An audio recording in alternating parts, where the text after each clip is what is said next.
Hai Nakama Squad, kembali lagi bersama Nakama Aquatics. Ikan lele sejak tahun 1980-an udah masuk ke Indonesia. Lele yang masuk dulu adalah lele Dumbo. Lele yang punya badan besar dan secara kuantitas bisa mengalahkan lele lokal yang badannya kecil. Karena itulah lama-lama lele import yang menguasai pasar lokal sebagai ikan budidaya. Sejak itu, lele mulai dibudidayakan di kolam-kolam. Lele menjadi pilihan karena ikan ini bukanlah ikan yang banyak mau. Ditaruh di kolam yang kotor dan butek, juga mereka bisa tetap hidup. Karena ketangguhannya inilah, ikan lele makin digemari dan dipilih sebagai salah satu ikan untuk dibudidaya. Di samping fakta bahwa ikan ini digemari jutaan orang, ada masalah lain yang menyelimutinya. Image ikan lele sampai sekarang masih dikenal luas sebagai ikan yang jorok. Bahkan banyak orang yang nggak mau memakan ikan lele karena image ikan jorok ini. Lalu kenapa sih ikan lele dianggap sebagai ikan yang jorok? Mengapa image dan persepsi ini bisa terjadi? Tonton videonya sampai habis ya. Bab 1. Ikan lele jorok. Dulu aku punya teman yang nggak suka makan ikan lele. Dia menganggap ikan lele itu ikan jorok yang suka hidup di lumpur dan suka makan kotoran manusia.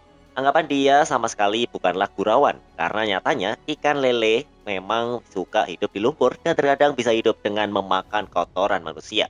Beberapa bulan lalu juga ada sebuah video yang viral di TikTok. Nah, video ini menunjukkan seorang anak muda yang sengaja memasukkan ikannya ke dalam septic tank rumahnya. Ikan ini dia diamkan di dalam septic tank dalam beberapa minggu. Setelah itu baru dia pancing. Walau hidup di dalam lubang kotoran, ternyata ikan lelenya bertambah panjang. Karena si ikan menjadi tambah besar, tandanya ikannya sehat dong.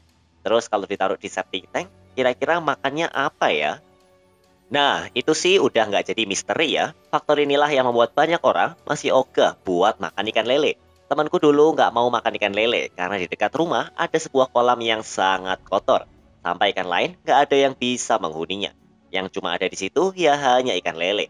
Ingatan masa kecil itu masih bertahan sampai sekarang dan memicu dia untuk lebih memilih makan ikan lainnya, kecuali ikan lele. Identiknya, lele dengan lingkungan yang jorok menciptakan persepsi kalau ikan ini nggak layak dimakan. Padahal di sisi lain, ikan lele juga banyak fansnya. Mungkin kayak grup K-pop yang dianggap receh sama sebagian orang, tapi dipuja oleh sebagian orang lain. Seiring berjalan waktu, pembudidaya ingin menghapus image ini. Karena buat nilai jual, jelas image yang agak negatif seperti ini bisa mempengaruhi kepercayaan publik. Makanya sekarang pembudidaya udah menjauhi kolam-kolam lele yang jorok seperti yang dikenal dulu dan lebih memilih memakai metode budidaya yang modern. Bab 2. Walau dikenal jorok, ikan lele bergizi tinggi.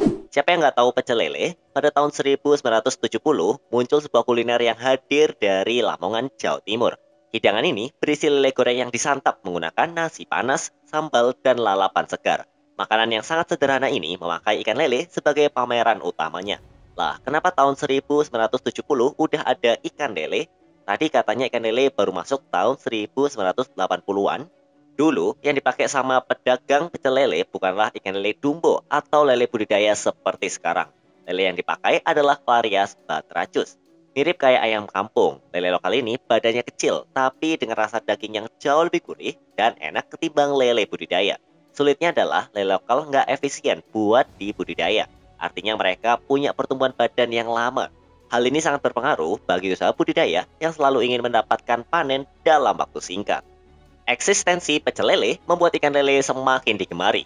Kuliner ini mirip dengan nasi goreng, bubur ayam, dan bakso yang hampir bisa ditemui di seluruh penjuru negeri. Dengan banyaknya tukang pecel lele yang membuka usahanya, udah pasti orang yang makan lele juga ada banyak. Walau dikenal corok, tapi fans ikan lele ini banyak loh. Bukan tanpa alasan, soalnya ikan ini memang rasanya enak. Gizinya juga katanya sih setara sama ikan salmon. Dalam 100 gram ikan lele, kamu bisa mendapat 105 kalori, 2,9 gram lemak, 18 gram protein, 50 miligram natrium, vitamin B12 yang mana 121% dari kebutuhan harian. Lalu ada selenium, 26% dari kebutuhan harian, dan fosfor, 24% dari kebutuhan harian. Mungkin orang awam nggak terlalu peduli sama statistik barusan. Namun, semua kandungan tersebut jelas penting banget buat badan kamu dan manfaatnya jelas bisa dirasakan. Di luar statistik tadi, alasan banyak orang tetap memakan ikan lele walau punya image jorok, ya simple karena rasanya enak. Lele dikenal punya daging yang gurih dan padat. Gurihnya daging lele membuat ikan ini bisa dimanfaatkan menjadi banyak hidangan, mulai dari yang kuah sampai abon lele. Abon lele sering dijadikan produksi andalan beberapa kampung budidaya yang saat ini menjadi program unggulan dari Kementerian Kelautan dan Perikanan. Image jorok memang mempengaruhi beberapa orang buat nggak makan ikan lele, tapi di sisi lain ada puluhan ribu orang lain yang gemar memakan ikan lele.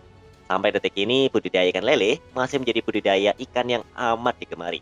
Sampai ada memes yang mengusulkan agar para pemuda mending budidaya lele saja daripada lanjutin sekolah. Jelas, itu bukan meme yang harus ditiru ya, karena sekolah juga penting loh. Bab 3. Kalau ikan-ikan lele ini jorok nggak?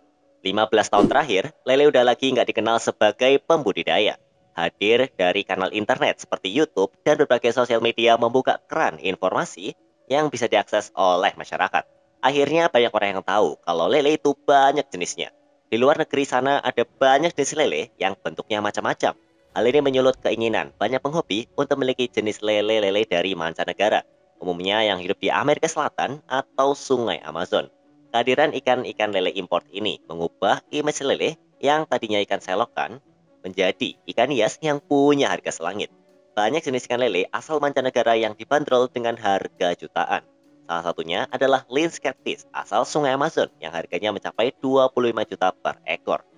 Masyarakat jadi terbuka untuk mengetahui kalau jenis ikan lele gak cuma yang digoreng dan dijadikan pecel saja. Banyaknya tanaman edukasi seperti kebun binatang, taman hewan, taman akuarium, dan lain-lain yang pelihara ikan seperti red tail catfish, tiger socklenose catfish, baung jaksa, dan lainnya secara nggak langsung mengedukasi dan menaikkan image lele sebagai ikan yang keren. Hal ini terjadi juga di Cana, namun Cana lebih mendapat angin karena ukuran ikannya tidak besar dan lebih mudah dipelihara. Plus coraknya lebih beragam.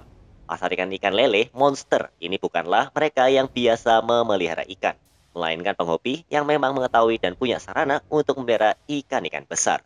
Karena ikan lele bisa tumbuh mencapai ukuran manusia dewasa, jadi jenis-jenis lele hias ini umumnya bukanlah untuk semua penghobi. Mungkin ada ikan kecil seperti Corydoras dan Oxydoras ataupun Sinodontis yang bisa dipelihara di akuarium kecil. Namun ikan lele monster tetaplah ikan yang tidak bisa dipelihara oleh semua lapisan penghobi. Eksistensi penghobi ikan-ikan lele monster jelas mengikis image lele sebagai ikan yang jorok. Walau nggak berdampak langsung kepada penjualan pecel lele di jalanan, namun di mata publik, semakin hari lele sudah semakin bukan lagi ikan empang yang nggak layak makan. Bahkan ada juga jenis lele yang harganya puluhan juta. Bab 4. Kesimpulan. Memang sampai detik ini, ikan lele masih sering dianggap ikan jorok karena anggapan itu masih turun-temurun diwariskan oleh generasi sebelumnya pada generasi yang sekarang berada di usia produktif. Tapi harus dipahami, hampir semua hewan ternak memang jorok. Tapi kamu sebagai manusia pasti memakan lele yang udah dalam kondisi diolah dengan digoreng dan diberi bumbu. Gak lupa juga ada sambal dan lalapan sebagai topping pendukung. Lele yang dimasak adalah yang sudah dicuci, lalu diberi bumbu, lalu digoreng dalam minyak panas sampai kering. Nggak cuma lele yang modar, kuman juga bisa modar karena kena minyak yang panas banget. Jadi nggak usah ragu buat makan lele. Selain diolah dengan baik, pembudidaya juga sudah memakai metode yang modern yang membuat ikan ini jadi lebih bersih dan higienis. Waduh, ngomongin lele jadi pengen makan malam ikan lele nih. Langsung ke langganan lele goreng terdekat deh.